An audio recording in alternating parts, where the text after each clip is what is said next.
As Kelly said, I farm in Rawls, just right east of here. If you're not familiar with the area, about 30 miles east of here, farming approximately 4,000-ish acres.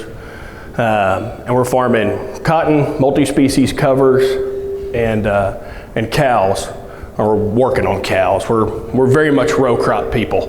This is my son, my 2.5-year-old son, Charlie, and he's into Toy Story and Woody, and he's got his Woody hat. And simply by the fact that he has a Woody hat makes him the most experienced cowboy on our operation at the moment. And so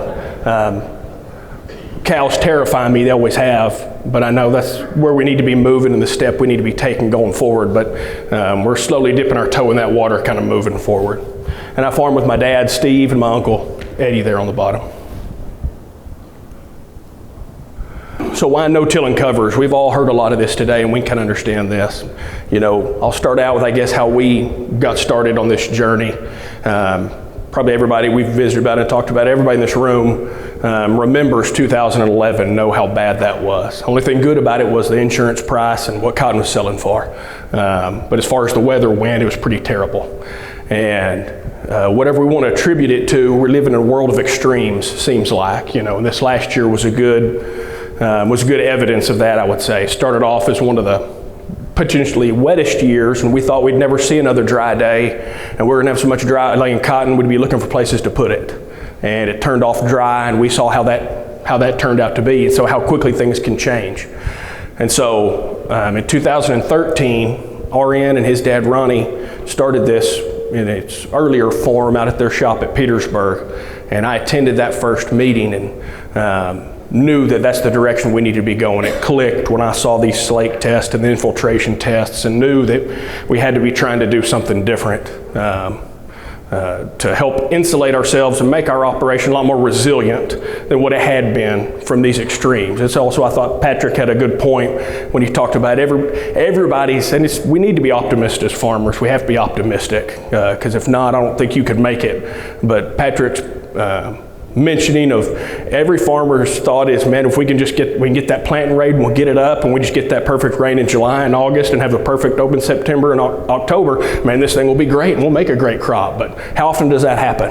And so, you know, 11 taught us a good lesson, or taught me a lesson at least, or made me think that we got to be doing a better job with the resources that we're given, i.e. mainly rainfall, and trying to capture and hold some of that when we get it, because we know we don't always get it, you know, when we need it in the middle of the summer. We get it at the beginning of the spring, we let a lot of it run off. And so anyway, that's how we got started on this journey, was by attending RN and Ronnie's deal. And I mean, they've done a good deal with this, but if it wasn't for them, they changed the trajectory of my farming operation. And I'm always grateful to them for that. So first thing of why no-till and covers, less soil erosion. And there's many forms of soil erosion, we'll look at that, but everybody knows wind blows out here and the dirt blows. I've never met anybody who enjoys running a sand fighter or changing bearings.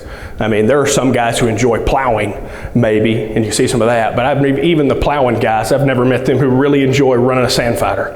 That's just a slow form of torture is all that was. And so it's not hard to see why it's good from that standpoint of just simply trying to reduce our sand fighter passes or eliminate it. The next thing we noticed when we got started on this was a cost savings in a bunch of different things, mainly equipment. The fuel, you know, I think we could kind of see and kind of know that on the outset or on the face of this deal is we're running tractors less, we see a little fuel savings. And what we've seen on our operation is around 60% fuel is how much less we're using. And even on our small operation, you know, that's around 15,000 gallons a year from when we were tilling all this stuff. And that goes along with that is hand in hand is maintenance and wear and tear. And this is one I didn't see coming until we got in it. You know, we know the fuel savings kind of obvious, but just the sheer amount of less hours we're putting on these tractors.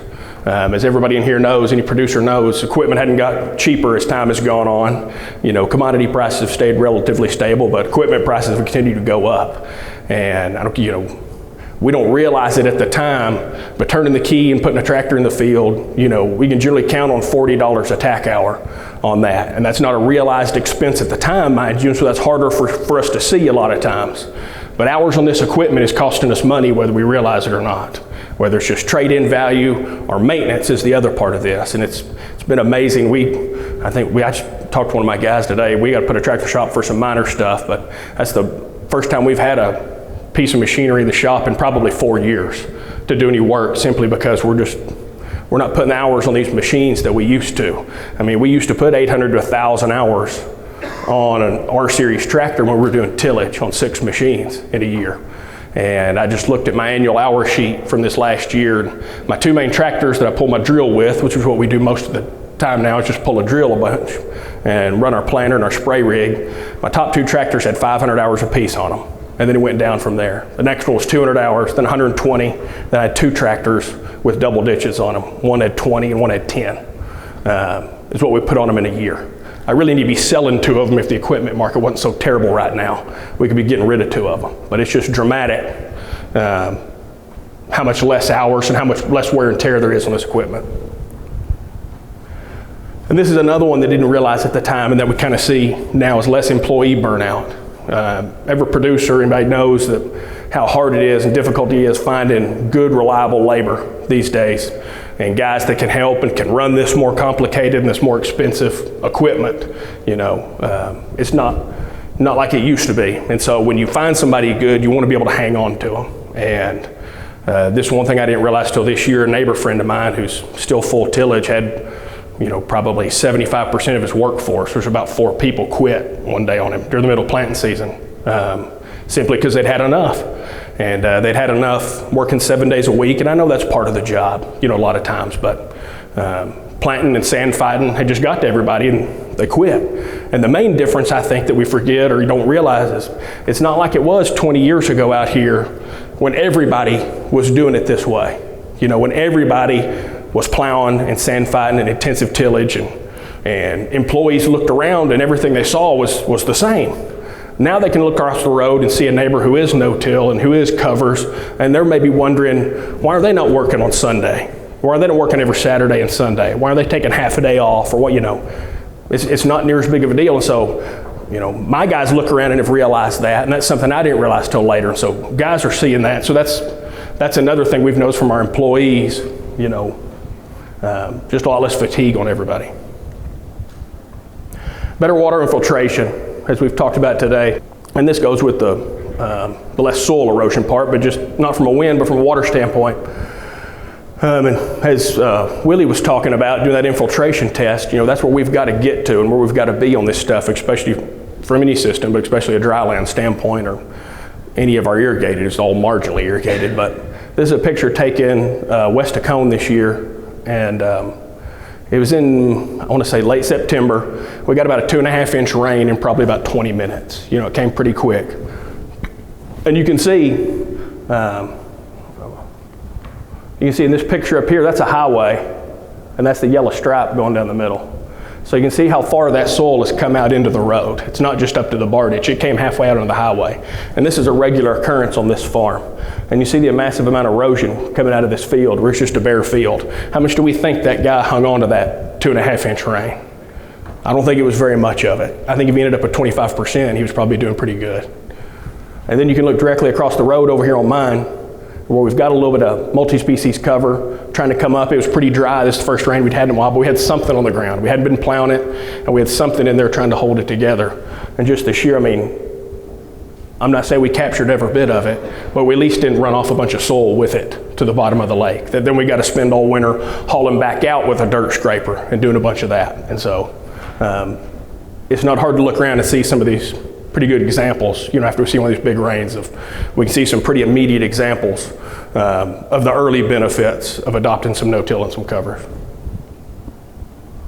Collecting unruly precipitation. I was hoping that would be our problem today, and it hadn't been so far. If some of the guys south of here, they've had some of these big snows, like we had last year in December, these big blowing snows. It's nice to have some of this cover out there to try to collect and keep some of that, and keep it from wind rowing around and blow it up next to the edges of fields and doing some of that. If we have try to have some vertical cover out there as well as some horizontal cover covering the ground, but where we've had some of these multi-species covers sticking up, it's really helped keep our snow uniform if we do get a snow. Less evaporation and keeping the ground cooler, just like Willie was talking about before. It's amazing how much cooler these ground temperatures are. And we've, you know, when we get a rain, keeping it and keeping the ground cooler in the summer, and we've got some issues, and people have always asked me about planting cotton into some of these and cooler temperatures. And I'll visit about some of that in a little bit, but the coolness of this ground and keeping those temperature fluctuations lower, so we can try to protect the most sensitive part of that soil, where the most of that biological activity is, where we're trying to promote that, you know, in the top portion of that soil, having that armor and that insulation on the top has made a big difference. And less compaction and a better seed bed for planting in is what we've seen, you know, just by simply not running the tractors across this stuff like we have. I know we've decreased our compaction. I can't remember who it was, one of the other presenters, maybe it's Patrick or maybe it's Barry, I can't remember, maybe it's Patrick. Walking across this ground like a sponge is what it feels like on this stuff. We have these covers and we stop plowing this stuff. It's amazing what it feels to walk on this ground. And so I know we're having less compaction in this stuff and giving those roots, having to live and root out there all the time and trying to break some of that up and trying to form some pore space. These are a few pictures that I took just of some these were the first shovelfuls. I stuck a spade in the ground, a sharpshooter in the ground. It was the first shovelful in each field. So it's not like I went hunting for all of this. And this is after we had, I want to say it was maybe in the early spring, we'd pulled some cows off of some of these we'd grazed, but it's amazing. In each one of them, I found 3 earthworms in each shovelful of dirt that I pulled out of the ground. And you know, when we're planting cotton now behind the planter and trying to dig for cottonseed and trying to find the depth, I run into about as many earthworms as I do cottonseed now. And when we're still plowing this ground, I couldn't put together 5 earthworms across our entire operation, I don't imagine. I never saw one growing up as a kid digging behind a rod or a disc better. And so it's just absolutely phenomenal to see the change and the relatively quickness in the time period, you know, that we've done this. Since we've been no-till since 13, but we didn't go to any multi-species coverage, you know, probably this is our 3rd year doing a lot of that. And so it's amazing how quick some of this stuff can turn around if we'll let it. And talking about some of the firmer seed bed or the better planting conditions, you know, the planting cooler I get asked a lot, or, you know, any cotton farmer knows, you know, the time you put that seed in the ground, it's looking for a place to die. You know, once you get it up and get it to live, then you can't kill it. But for the first month of its life, you know, it's difficult to get out of the ground and try to keep it alive. And so there's no doubt we pay a lot more attention to our soil temperatures. We can't just plant by the calendar date or what kind of looks good. You know, we got to be making sure. We may have to delay planting a week or 10 days from maybe what we used to or would like to. But I think we're mitigating where we're having to plant this stuff maybe a week later or 10 days later than what we normally would have. I think we've got some factors to help mitigate some of that. The first one is I talked about the mellower soil on some of this stuff. We don't have the crusting issues that we used to, where we try to keep this soil covered all the time and we're not plowing it. We don't have the crusting and the hard crust for this cotton to push through. So I think we've eliminated that as a challenge for this cotton coming up through this ground. I lose a lot less sleep at night worrying about cottonseed drying out in this system than what I used to. Planted behind a rod, and as everybody knows who's run one, that ground's going to dry out exactly where you run that rod, or whether it's a field cultivator, whatever you're plowing to, it's going to dry it out. You may have moisture to plant into, but that ground can be pretty mealy behind any kind of tillage and planting into it.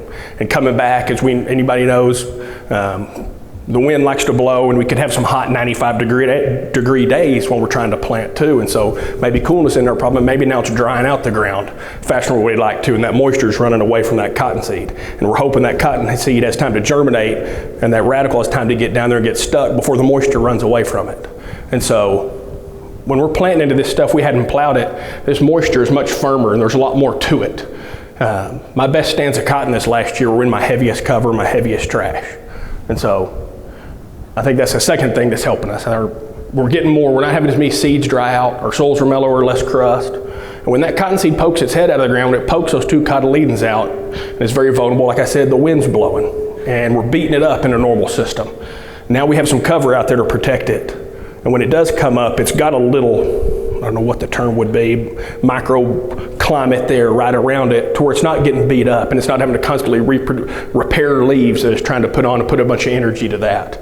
And so I'm not saying we need to definitely be watching our soil temperatures, but I think there's a lot of other factors that we don't realize that we're getting the benefit of and getting the gain of, and that can help offset some of those. So our rotational sequence and how we're doing this, you can kind of see pretty much every bit of our stuff, or 95% of it, is divided in half. we've got a little bit where we've still got over 4 gallons a minute that we're growing cotton on cotton, and I know I need to get away from that. That's not the bulk of our acres, but I know that's not where we need to be, because it's hard for us, it's very difficult or impossible for us to build soil health when we're not rotating this stuff. But 95% of our stuff looks like this, dry land or irrigated. And we'll go through what it looks like, but we're essentially, I'll give you the quick version, is we're planting rye behind the cotton, letting that grow, and we harvest it or not, and then we're planting multi-species covers into it. And basically we're trying to do that for a few reasons. You know, we're trying to move our cover crop away as far away as we can from our cotton, which is our cash crop, but what we're surviving on. And so we want to move it away. We let it winter kill, and then we have all winter and early spring to try to get our planting moisture right back in the top. And that doesn't take much when we're not plowing this ground. And the second reason is we're trying to grow 2 of those crops when we're laying it out for a year, because when you're flat and you're in a semi-arid region like West Texas, we have to be growing a cover on this stuff. We have to have something holding the ground together. I don't want bare flat ground out here within a dry year. And generally, you given a year's time, there's actually even a third crop from some volunteer rye in there, kind of a ripcord parachute cover crop, if you will, when we plant into this stuff. But you generally have plenty of opportunity to get something growing on this flat ground, because I don't want to have to go back out there and plow it and throw up a bunch of dirt clods and try to do some of that. And so we've got to keep something growing, and that's what this system, that's what the plan is, that hopefully sometime in that year, if it's dry behind the cotton picker and our rye doesn't come up, then we've got some chance in the spring to get a multi-species cover going, or even later in the fall in September. And so you've got maybe 3 or 4 opportunities to get something going behind that cotton crop, so you can make sure you have plenty of trash on the ground. Here's my helper again. Drilling rye. That's the other thing. We've gone to planting rye directly behind the picker. We're planting wheat for a long time, and we're using it primarily. I mean, I never was much of a dryland wheat producer and a cotton farmer at the same time out here. You know, wheat wants to be planted in September 7th to the 10th, or, you know, second week of September out here is what they tell me. And that's when I've always had the best luck at getting it up and getting it going. And, you know, on average, we were pretty good at producing about 15 bushels an acre on dryland wheat, is what we were pretty good at doing. And we really wanted it for the cover and thought, well, if we made a crop, we could take it to the elevator. You know, that usually didn't happen. I think what the old joke is that if you give a guy all the wheat seed in West Texas, in 5 years, he'll be back to buying it again, because you want him to be able to produce enough to plant it back. And that was essentially what we run into most years. We couldn't even grow enough to satisfy our own needs most of the time. And so if we're at least have to purchase something, or it's going to be difficult to catch seed, we at least like to grow something that produce a lot more biomass above ground and below. And so that's when we switched to cereal rye a couple of years ago exclusively. It just grows better on poor ground, and on good ground it just does that much better. It can stand trampling and driving on a lot better. It just seems to be a much hardier crop. And so we're planting that. We're planting about 46 pounds of rye, and we're putting 2 to 3 pounds of radish in with that. Is what we started doing this year. And I really like having the radish in there with it. But the key that we found to it is, as I said, minimal soil disturbance. We're not doing anything behind the picker. We're just running the drill straight into the field behind the stripper or the picker, and running straight in there and planting our rye, and trying to get it in as early as possible. Like I said, the earlier we can plant it, closer to September, it always does better. So we'll plant the rye, and if we think it's good enough or justify running a combine through, hopefully we usually should have some. Like I said, that earlier planting is usually the stuff good enough to run a combine through, and we keep that for seed. And then the rest of it after that, once we get through a seed, then we just go to plant multi-species covers into it, is what we do, and we'll plant it into the standing rye. Because our goal is to try to grow as much biomass as we can. And we'll look at it later, but I hadn't been able to grow too much yet in a dryland system on any of this. And so we'll in the past what we've done is always we start planting our multi-species cover. It's pretty much once we get done with cotton planting.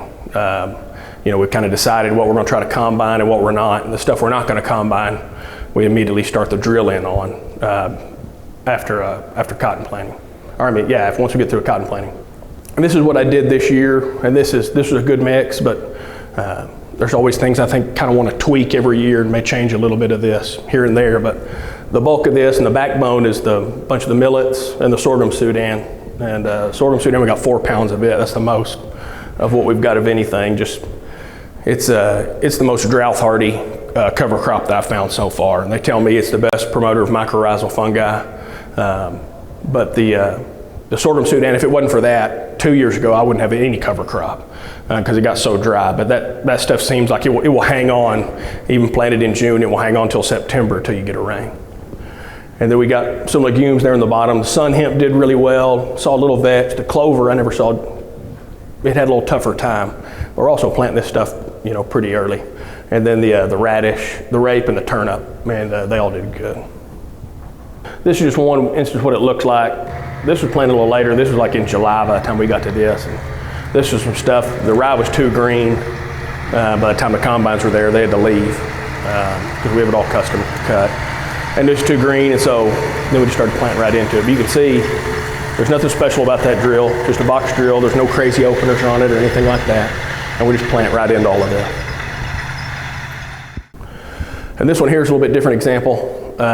This one follows the cover progression on one farm just through the year. Kind of gives a good example. It looks like this is a farm. You can see on April 25th that I had watered a little bit, and this is all rye, that I'd watered a little bit. My idea was if it turns off dry, I'd at least have a couple of farms that I could maybe combine and try to get me enough seed for the next year. What I didn't realize about rye, being my first time growing any marginally irrigated rye in the winter, was that rye gets super tall, and it all fell over when we had a big windstorm, so that didn't work out so well. But you can see on this pivot here, these are 40, I think 6 or 8 inch tires. And you can see that one there, but as you go forward in the pivot, you can't see any of them because the rye was that tall. I took this when it was still looking good before it fell down and the wind blew. And I thought, I was some big, great rye farmer, but it all fell over, had a big blow, about 3/4 foot fell over. And so this is where we started planting cover on the 15th. And you can see how much of it fell over out there, like 75% of it fell over. But it created a great mat of trash to plant into. And especially planting June 15th, we still had good moisture from all the early rains that we had for, during cotton planting. So we planted directly into this, had good moisture we're planting into. It was perfect. It looked really good. Got everything stuck and everything germinated. And so that's on the June 15th. Here's the 24th, starting to come up. The July 9th, you see it's amazing to me how much that rye's already fell over and laying over. We talked about how this cover degrades and how quickly that starts to happen. 17th, still looking really good. And since that initial planting, we hadn't had any rain on any of this as we progressed through this. Like I said, had good planting moisture. We hadn't had any rain on it since. August 3rd, still no rain, but still growing, it looks good. And 17th, here's a video. You can tell it's starting to get pretty dry, or starting to dry out.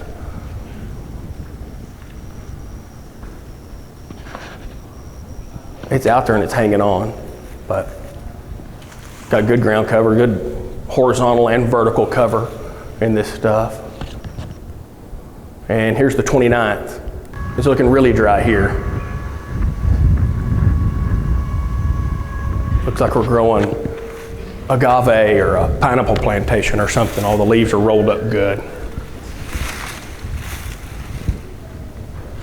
Maybe it's yucca, I was thinking. So it's August 29th, and usually this stuff will hang on. It's got to September 1st and hadn't had a rain. I was a little disappointed. I was wondering what was going to happen. September 23rd and the 30th. The 23rd is this picture over here. You can see it's not any taller. See in relation to that pivot tire back there, still about halfway up on it. But this was the day after we had that big 2.5 inch rain that washed out all my neighbor's soil back earlier. There wasn't very much of it that run off of this field. And then this was taken 7 days later. You can see where it's at in relation to that tire on that pivot. It grew 2 foot in a week is what that stuff did. And that's why and that's the bulk of that means my millets and I had some sun hemp that hung on, but the millet and the sorghum Sudan is what did the bulk of all of that. Which they're always going to be the taller ones, but I'm continually amazed at this stuff. You can sit around all summer long and wait on a rain that long and still do that much growing before the end of the year. And this was taken, like I said, the 30th here. I think we had an early freeze this year, maybe middle of October, and so this stuff had another 2 weeks on top of this. This stuff was a little over 6 foot tall by the time it winter killed and it froze. So it got even bigger than this. And this is what it looked like on November 19th. And once again, talking about how much this stuff shrinks. This stuff was planted in June. A bunch of it jointed, had some seed heads on it. It was, the carbon to nitrogen ratio, I guess, would be as high as it could potentially get for some of that. It wasn't a bunch of, like when you go to kill young wheat, it just kind of melts away to nothing. But still got really good cover. And you can see after this crop, it sat around all summer long. It was dry and sucked all the moisture out of this ground, or used a bunch of it. What it looked like here this fall when I pull the cover back, and still got some moisture there in the top. And you can see it's not going to take much to replenish that. Have a few winter rains and early spring rains, and can imagine that's going to be pretty good to plant into. And this is one of the blocks, and I don't have a picture of it in here, but this is one of the blocks we've been doing a little grazing on. And I had a few steer calves we turned out on this. Ran them for about a month on this side of the pivot, and then the other side was actually hailed out, and I had wheat and more cover planted on it, but that's where they're at now. But I grazed cows for about a month on this stuff. It's still about, probably knee high to mid thigh high. Planted all this, we got 2 red planters, 16 row and an 8 row. And there's nothing too crazy or complicated about our setup. We got the Yetter spiked trash whippers, the finger style with the depth band, and they float. Sometimes if it's real wet like it was this last year, we'll stick a pin in them. That's kind of a pain. You got to adjust all of them. But when it's real wet, they'll do a little more digging than what I like. And then on the back, got the Martin-Till spike closing wheels, just so we make sure we're still turning in that trash. We've had some problems with the stock ones just trying to push a bunch back there. But anyway, nothing too elaborate on any of this. And this is a farm here. We planted cotton this year in 19, and this was another farm. We'll see a video of this, what looks like green here later, but this cover here was about 6 foot tall when it froze the previous year. And you can see when we're planting this stuff in May, how much of this stuff was left. I mean, it continues to boggle my mind how quickly this stuff deteriorates and turns over. But we got a decent amount of trash. And we're not trying to really move any more trash than we absolutely have to. Every now and then we'll have a crown of some hay grazer or radish to maybe kind of contend with, but we're not trying to move a ton. We don't want to get real aggressive, because then we're creating kind of that tilled zone there if we do. And so you can see we're moving a little bit, but trying to leave most of it in place. I heard on a podcast a guy was talking about in reference to planting that we want our planters planted to trash to be set up. I like to think of it kind of like a sewing machine. We'd like to come in there and just open that thing just enough, disturb it as little as possible, and then put it back together. And so it looked like you weren't hardly ever even there. And so that's kind of the philosophy I try to work by when I can. Here's that same field. What looked like 9 days, 16 days, 28 days after planting. Just so y'all I did actually get a cotton cropping up all that. It wasn't. You can see what it actually looked like. And this field was, especially considering the year, all of our stuff, we're still not immune to all of this, but we were still probably a bale off of where we would have liked to have been historically on all of our stuff this year. But this farm here, it ended up doing right around 3 bales is what it ended up doing. Okay, here's a slide talking about, this is that pivot that we just planted into. This is what it looked like before it froze. And how it's just amazing to me how quick this stuff will break down and where it goes. And how out here having cover, I think it's a lot different than other parts of the world. My ideal goal is to really always have me some horizontal and some vertical cover. And I like having, if we can get that good mat of cereal trash down on the bottom to shade our soil and keep it covered, insulate it. But it's also nice to have a little bit of this cover standing straight up, at least a little bit of it. If you're a corn farmer, it's less of a deal. But where we're growing cotton, like I said, it's so vulnerable for the first 8 weeks of its life. And having something out there to protect it horizontally is really nice to protect it from the wind. And I could tell that on my pivots this year where my heaviest trash was, where we turned and drove the entire year before. My cover is always the weakest right off the turn row. Because now that we're flat, my guys like to turn out into it, you know, or they get a few tires on it because nobody wants to back up. And so we kind of crush the cover right on the edge. Well, that was my worst cotton. It all come up good, but I don't think we realized just how a little bit of wind, it doesn't even have to be a big sandstorm, big blow, but just constant wind pressure on that little seedling cotton coming up, what it can do to this stuff. And so as it got into the field and the cover got heavier, my cotton looked a lot better right from the beginning. And so, like I said, it's ideal to have horizontal and vertical coverage, what I'm trying to go for. But this is a video you can see that's taken in September 10th of, I guess that'd be 18. And you can see how tall this stuff is. And this was still at least a month before it froze. Here on the pivot, when it quit, all you could see was the top curvature where the goosenecks are. When this stuff got growing, it covered up the bottom support on this pivot. It was pretty phenomenal. When you come up, you about lose a pivot in some cover. And so we had that. That was on September 10th. March 7th, what it looked like when I was soil sampling.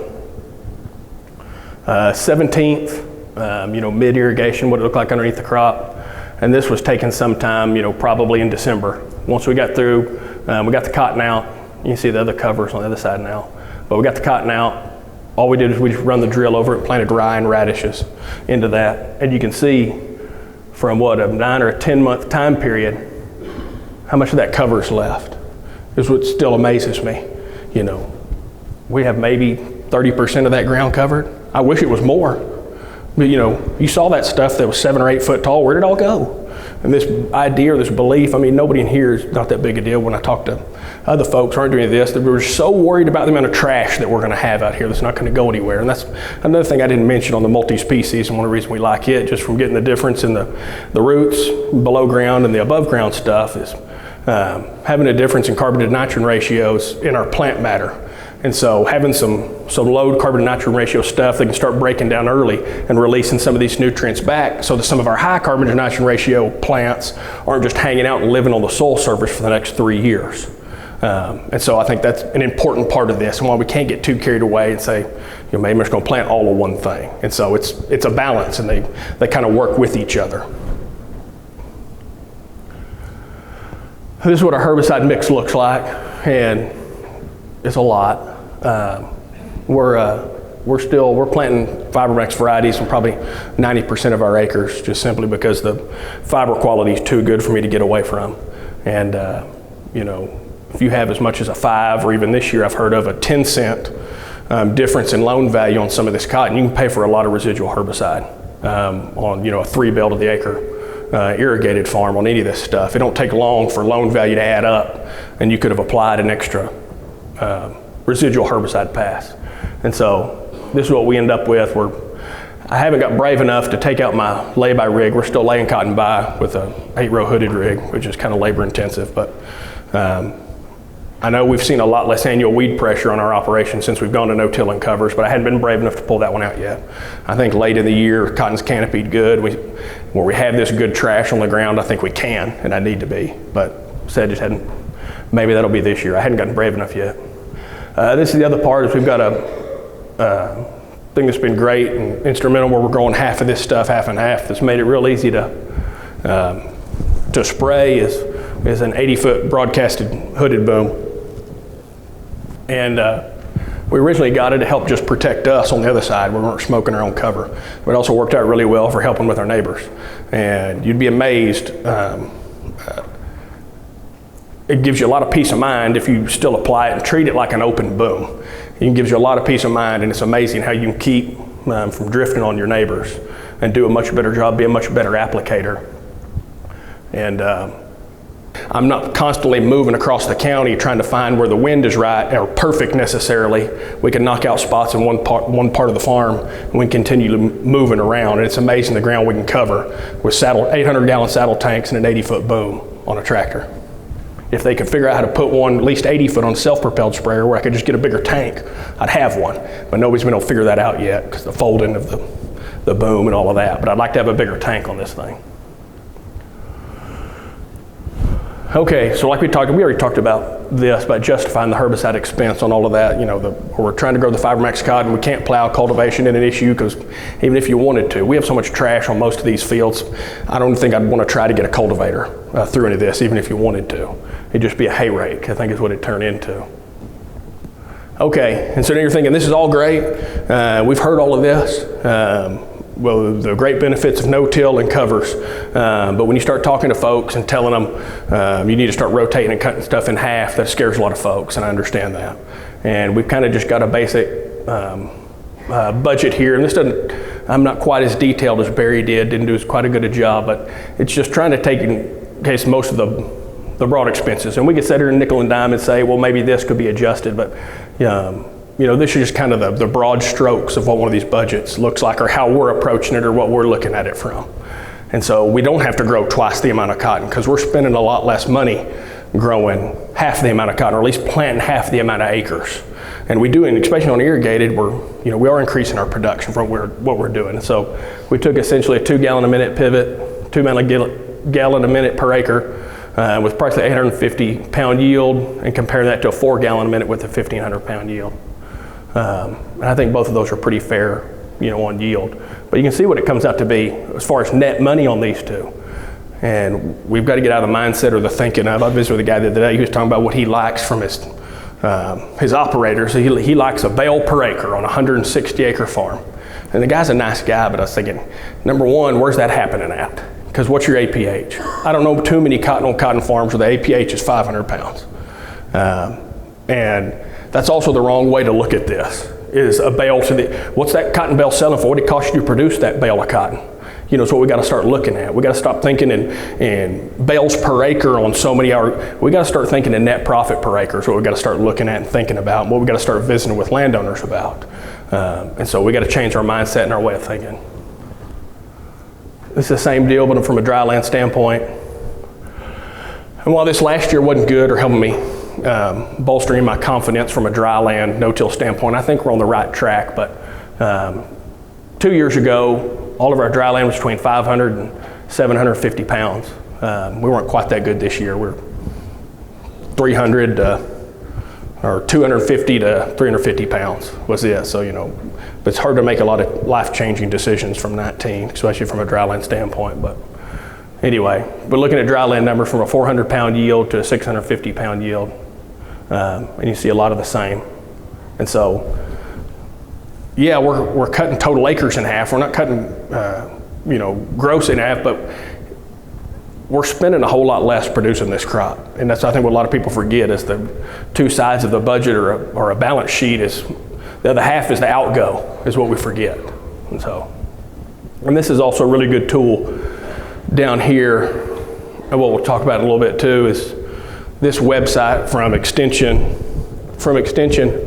and you can go through there, and it's just a spreadsheet and put all your numbers in for you, and it's essentially like Barry had it set up, and shows what your expenses are and what your landowner's expenses are, and it shows what's the net profit at the end, what's the net dollars per acre after all expenses. And if you hadn't played around with that, I'd encourage you to, because it's pretty eye-opening on a lot of this stuff. And that brings me to my next point. We've talked about cutting stuff in half and how good all this stuff is, and the next question is, yeah, but what about landowners? And you're right, they're as big a part of this as anything. And I think we need to change a few things. We got to change our mindset, and we got to change a lot of their mindsets too, but that's a two-sided equation that involves both of us. First thing we got to do, or first thing I did, is start changing the way I think in our operation is, we need to stop thinking about them as landlords and start thinking about them as landowners. This isn't some feudal Roman or English system that we live and operate under. And so we need to stop acting like it. And so we need to start visiting with these folks like they're equals and be thinking of the word partnership is what we got to be thinking about. And that's how we need our relationship to be with these folks. And we got to stop thinking of ourselves as tenants and start thinking of ourselves as operators and producers. And this comes down to, as I said, viewing this thing as a partnership and helping your landowners view this thing as a partnership. And that budget tool is good when you take those numbers and you can sit down with the landowner and visit with them and say, this is where we're at on your farm, and these are the APHs, and this is what this budget looks like at the end of the year. And that's why I need some help. And whether that be from a rental agreement standpoint or using this has helped. I've got to be doing some, I've got to be cutting in half. I've got to be rotating some of this crop and showing the numbers of what, make 2 or 3 or 4 of these budgets and lay them out. And we've had these discussions with landowners, and we have great landowners that we deal with. But that started way before I ever showed up at the farm. My dad and my uncle did a bulk of legwork on this deal when water started getting short. They started planting wheat on half of this stuff. We were still plowing it. They started planting wheat, and that was just a big challenge, going to landowners and saying, hey, we want to put half of this pivot in wheat because we simply don't have the water to service all of it. And so getting folks on board with that, and then going and making other rental agreement changes as time has gone on. We haven't lost in this last round, which was 2 years ago, of making some changes to some of these things. Didn't have a single one change or want their land back once we sat down and visited with them and explained to them that we got to have somebody who's a partner in this. And we can't have it where I'm taking all the risk as the operator, as some of these budgets show, and that where landowners are making money even if I'm losing money on every acre. And I've got to make exorbitant yields before we get to any kind of parity on some of this stuff. And so I know it's easier said than done, but us as farmers are also, and I'm the same way, it's not like I want to go down and have coffee with all my landowners every morning and start dredging up rental agreement stuff and visit with them about all this. But when it's time to do it, we got to be doing it. And we need to be armed with, we got to know our numbers. We also can't be afraid to go visit with some of these folks about some of this, because there's a small sliver, and I've had one landowner, I never farmed it. I was trying to farm it. He asked me if I wanted to farm it, and he threw my rental agreement in my face, but he was the only one that's done it so far. The rest of them, when I sat down and explained this stuff to them, were more than happy to do it once we sat down and looked at this and explained about working with somebody and wanting to be partners is what we got to have in this deal. It can't be just a one-sided deal that just benefits one of us. And so we've got to do a better job as producers. Number one, knowing our numbers, being able to demonstrate them in this system, and then not being afraid to go visit with our landowners is the other part I would try to express to folks.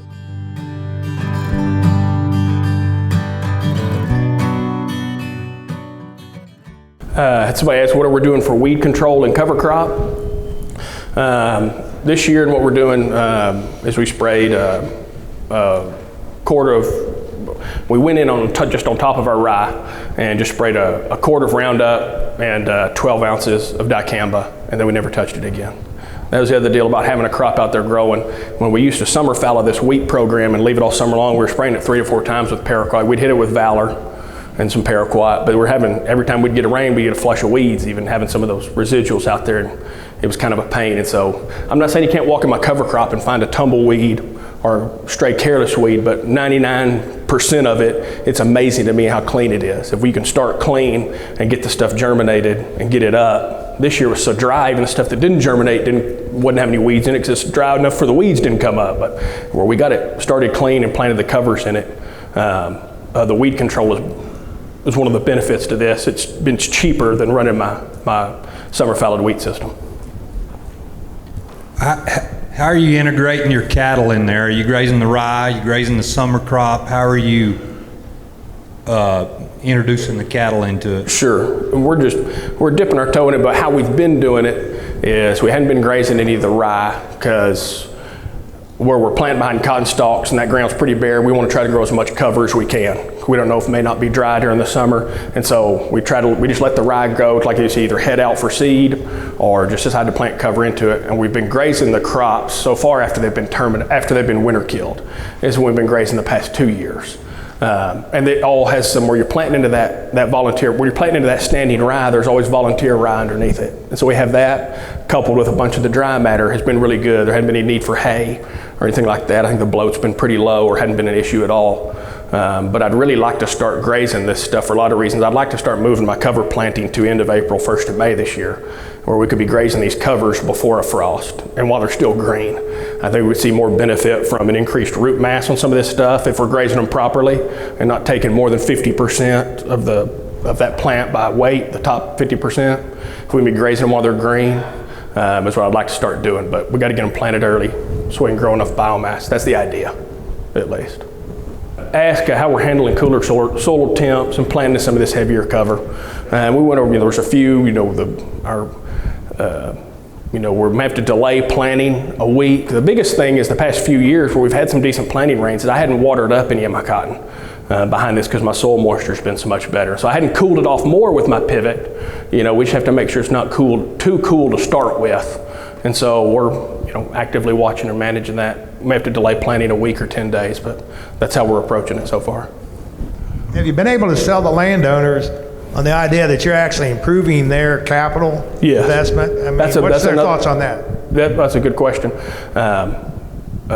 99% of them enjoy that as well, or think that when you sit down and visit and explain with them, it's not just me making less tractor passes. That's part of it, and trying to make everybody more profitable. But basically, we have two types of landowners. I think everybody probably falls into this, and that's one that lives on the farm or visits the farm regularly, and they have an interest from. Those are generally some of the older ones, and they have an interest from just the health of the land, and they see it all the time, and they like hearing that, and they've been very receptive to that. If you could explain that to them, and they've all thought that was great. And then I have a few others that are maybe a little more absentee, or they're the children of current landowners, and they've heard about a lot of this, and they're my age, or maybe a little older, but they don't have near as much interest. They never grew up around the farm as much, but they hear about all this on TV and social media, and they love it for a different reason. They could maybe go visit with their friends about it and say what's happening on their farm somewhere. And so the landowners have been very receptive when we can visit with them, explain to them what we're doing. That's been another benefit to it. You talked about you had some acres that were cotton on cotton. Mm-hmm. What are you doing on those acres?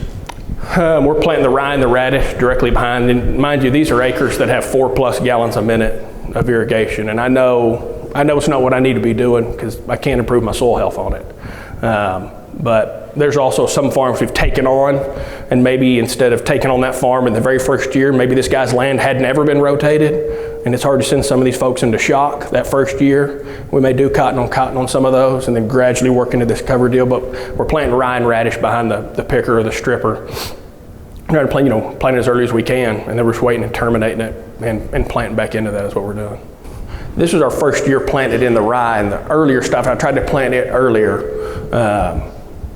That's a good question. I don't quite know, the answer to that. The stuff I've planted so far, it's pretty small, maybe the size of a golf ball in diameter. It's not real big. I don't know how long it would go. Nick or somebody would have a better. I can add a little something to that. I farm at Muleshoe, which is a little bit cooler climate than where Kris is, but I actually stopped putting radish in the planter about the 1st of October, because what happens is it'll come up. You can plant at the end of October or 1st of November, and it'll come up. And on my farm, the first time we hit 25 degrees, it's dead and gone. So, but if you get them planted in September, they get enough growth and size to them, then they'll go deep into the winter. You got to get well down into the low 20s, upper teens to actually kill them then.